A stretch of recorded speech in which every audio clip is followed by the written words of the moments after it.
Ang Barangay 2 ay isa sa mga barangay na matatagpuan sa sentrong bahagi ng lungsod ng Bacolod, Negros Occidental.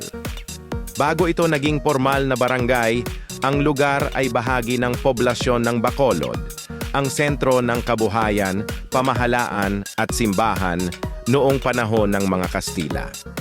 Dito naganap ang unang pag-unlad ng komunidad ng Bacolod kung saan umusbong ang mga pamilihan, malalaking tahanan ng mga prinsipalya at mga pangunahing gusali ng pamahalaan.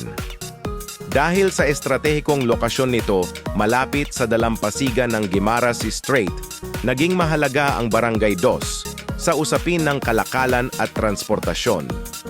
Sa paglipas ng panahon, ito ay naging tirahan ng mga pamilyang namumuhay sa pamamagitan ng pangingisda, maliit na negosyo at serbisyo. Sa kabila ng urbanisasyon, nananatili sa komunidad ang diwang bayanihan at matibay na ugnayan ng mga residente. Hanggang ngayon, ang Barangay 2 ay bahagi pa rin ng puso ng Bacolod City, makasaysayan, masigla at patuloy na umuunlad kasama ng buong lungsod.